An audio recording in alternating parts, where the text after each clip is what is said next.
आप सभी को जय मसीह की। जीसस प्रेयर क्लब चैनल आज आपके लिए लेकर आया है 5 ऐसे वचन जिन वचनों को यदि आपने नहीं सुना तो आपकी जिंदगी में संकट हमेशा मंडराता रहेगा, आपके सर पर हमेशा चिंता सताए रहेगी। आपका विश्वास कभी परमेश्वर पर रहेगा लेकिन परमेश्वर आपकी सुनेगा नहीं, क्योंकि आपने परमेश्वर के वचनों को ध्यान से नहीं सुना। तो मसीह भाई बहनों, जीसस प्रेयर क्लब चैनल के माध्यम से आज इन 5 वचनों को अपने जीवन में गांठ बांध कर रख लेना। ये 5 वचन आज तुम्हारे जीवन की हर चिंता का समाधान करने वाले हैं। आप कहाँ पर क्या गलतियां करते हैं और कहाँ पर आपसे क्या क्या गलतियां हो जाती हैं, आपको अपने गलतियों के बारे में पता होना चाहिए। इसलिए परमेश्वर के 5 वचन आज आपको आपकी गलतियां बताती हैं। जीसस प्रेयर क्लब चैनल को सब्सक्राइब कर लें और वीडियो को लाइक कर दें। चैनल पर कमेंट बॉक्स पर आप अपनी समस्या को जरूर बताएं। नीति वचन अध्याय 26 से वचन नंबर है 23। जैसे कोई चांदी का पानी चढ़ा हुआ मिट्टी का बर्तन हो, वैसे ही बुरे मन वालों के प्रेम भरे वचन होते हैं। प्रिय मसीह भाई बहनों, बाइबल का वचन कहता है, नीति वचन अध्याय 26 से वचन नंबर 23 कहता है कि यदि कोई मिट्टी का बर्तन हो और हमने उसमें चांदी का लेप लगा दिया, चांदी का पानी चढ़ा दिया, तो वो कभी चांदी का नहीं हो जाता, उसमें सिर्फ चांदी का पानी होता है। वैसे ही बुरे मन वालों के प्रेम भरे वचन होते हैं। वैसे जो बुरा काम करते हैं, जो बुरे लोग हैं, वो आपसे उसी तरीके से बात करने वाले हैं कि उनके वचन आपको प्रेम भरे लगेंगे, लेकिन ऐसा नहीं होने वाला है। मेरे मसीह भाई बहनों, आपको उनके बुरे वचनों से बचना है। आज जिसने अपनी जिंदगी में गलती की है, वो गलती दोबारा फिर करेगा, दोबारा गलती फिर करेगा। अगर किसी ने अपनी जिंदगी में अपराध किया है, किसी ने अपनी जिंदगी में पाप किया है, तो वो दोबारा उस पाप को फिर दोहराएगा। क्योंकि चांदी का जो बर्तन होता है वो चांदी का बर्तन होता है, परंतु मिट्टी के बर्तन में चांदी का पानी चाहे जितना चढ़ा दिया जाए, वो कभी चांदी का नहीं होगा। दूसरा वचन देखते हैं, नीति वचन अध्याय 25 से वचन नंबर 26 है। जो धर्मी दुष्ट के कहने में आता है, वह गंदेले सोने और बिगड़े कुंड के समान होता है। आज जो धर्म का काम करने वाला मेरा मसीह भाई बहन है, जो मेरे मसीह भाई बहन आज धर्म का काम करते हैं, यदि वो कभी दुष्टों के कहने पर आकर के किसी से लड़ाई दंगा विवाद करते हैं, तो परमेश्वर उन्हें कभी माफ नहीं करता, क्योंकि वो तो दुष्ट है, वो तो दुष्टता करता है। लेकिन मेरे मसीह भाई बहनों, आप क्यों दुष्टता कर रहे हो? आपको तो परमेश्वर के वचनों के अनुसार चलना है, आप तो परमेश्वर के नीति के अनुसार चलना है। तो दुष्टों के करने पर, अधर्मियों के कहने पर कोई धर्मी व्यक्ति अपने आपको अपना अपना संतुलन ना खोए। वो पहले उसको समझे कि ये जब ये खुद अधर्म करता है तो मुझे ये ज्ञान कहाँ से देगा, इसका ज्ञान मैं कहाँ ले सकता हूँ? नहीं ले सकता हूँ ना। तो जब मैं किसी अधर्मी का ज्ञान नहीं ले सकता हूँ, तो मुझे उससे अधर्मी से बात करने की कोई आवश्यकता नहीं है। मैं उससे किसी प्रकार की कोई बात नहीं करूँगा, क्योंकि वह गंदेले सोने और बिगड़े हुए कुंड के समान है। क्योंकि जो ऐसा व्यक्ति है वो एकदम बिगड़ जाता है और वो एक बिगड़े हुए व्यक्ति के समान हो जाता है। अगर वो बिगड़ चुका है तो आप उसकी बात मान करके अगर आप अपना संतुलन खो रहे हैं, तो आप तो परमेश्वर की नजर पर आप तो गिर गए ना। तो आज रात सोते समय इन वचनों को ध्यान से सुनिएगा, आपको ये गलतियां दोबारा अपने जीवन में नहीं दोहरानी। नीति वचन अध्याय 25 से वचन नंबर 12 कहता है, जैसे सोने का नथ और कुंदन का जेवर अच्छा लगता है, वैसे ही मानने वालों के कान में बुद्धिमान की डांट भी अच्छी लगती है। मेरे मसीह भाई बहनों,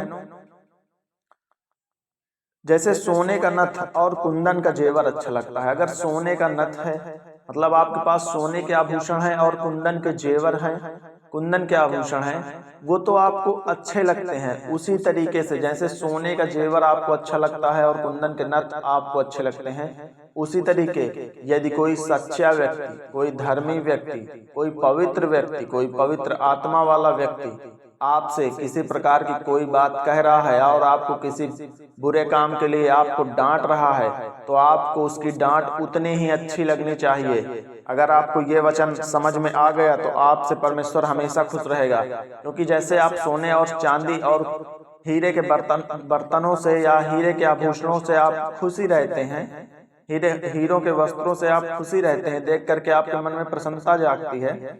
उसी तरीके जो बुद्धिमान व्यक्ति है, जो धर्म का काम करने वाला व्यक्ति है, जो पवित्र व्यक्ति है, उसके वचन में आपको हमेशा मतलब स्थिर रहना चाहिए, उसके वचनों को ध्यान से सुन लेना चाहिए और उसके वचनों की सहायता से अपने जीवन को पवित्र करना चाहिए। अगर वो आपको डांट भी दे तो आपको उसकी डांट बर्दाश्त करना चाहिए। जैसे कि आपके टीचर आपको बचपन में डांट देते थे तो आप उनकी बात को चुपचाप सुन लेते थे, वैसे ही धर्मी व्यक्ति होता है, जो धर्म का काम करने वाला व्यक्ति होता है, अगर उसने आपको डांटा है तो आप उसकी डांट को चुपचाप सुन लें और अपने आप को पवित्र करने का प्रयास करें। जब आप अपने आप को पवित्र करने का प्रयास करेंगे तो परमेश्वर आपसे खुश हो जाएगा। किसने एक अच्छे व्यक्ति की बात मान करके आज ये अपने आप को पवित्र करना चाहता है और परमेश्वर आपको तुरंत पवित्र करेगा, आपको तुरंत चंगा करेगा, आपकी हर समस्या को दूर करेगा। आइए परमेश्वर का अगला वचन पढ़ते हैं। ये वचन है नीति वचन अध्याय 16 से वचन नंबर 2। मनुष्य का सारा चाल चलन अपनी दृष्टि में पवित्र ठहरता है, परंतु यहोवा मन को तौलता है। आज जो मेरा मनुष्य है, जो मेरे मसीह भाई बहन हैं, वो आज जो भी काम करते हैं, सही काम करें अथवा गलत काम करें, जो गलत काम करते हैं या सही काम करते हैं, वो अपने मन में अपने आप को सदैव पवित्र मानते हैं कि मैंने बहुत अच्छा काम किया, मैंने बहुत सही काम किया, परंतु ऐसा नहीं है। आपका सही काम तब सही होगा, आपका सही काम तब सही होगा क्योंकि जो यहोवा है, जो हमारा परमेश्वर है, वो आपको मन से तौलेगा कि आप अपने मन से कितना पवित्र हैं। अगर आप अपने मन से पवित्र नहीं हैं तो आपको अपने ऊपर अपने आप को पवित्र कहने का अधिकार नहीं है। मसीह भाई बहनों, पहले मन से पवित्र हो जाओ। जब मन से पवित्र हो जाओगे तो परमेश्वर आपको पवित्र कर देगा। आपके हर एक दिक्कत परेशानी को परमेश्वर दूर करेगा, हर एक समस्या बाधा कलेश को दूर करेगा और यहोवा आपके मन को तौल करके आपको आशीर्वाद देगा, आपको आशीष देगा और वही आशीष और वही आशीर्वाद लेकर के आप अपने जीवन में अच्छे से अच्छा और बड़े से बड़ा काम कर सकते हो। मसीह भाई बहनों, अगला वचन पढ़ते हैं। आयोग की पुस्तक वचन नंबर अध्याय नंबर 24 से वचन नंबर 13। लोग उजियाले से बैर रखते हैं, कुछ लोग उजियाले से बैर रखते हैं, वे उसके मार्गों को नहीं पहचानते और ना उसके मार्गों में बने रहते हैं। कुछ लोग ऐसे होते हैं जो कहीं पर अच्छा काम हो रहा हो, कहीं पर पवित्र काम हो रहा हो, उससे बैर रखते हैं, उससे बैर रखते हैं, उससे नफरत करते हैं कि यहाँ पर पवित्र काम हो रहा है, मैं वहां नहीं जाऊंगा। वे उसके मार्गों को भी नहीं पहचानते और वे उसके मार्गों को भी नहीं पहचानते और अपने खुद के मार्गों को भी नहीं पहचानते। जो उजियाले से बैर रखेगा, जो समाज की अच्छी बातों से बैर रखेगा, उसे बुरी बातों को तो उसके जीवन में आएगा ही ना।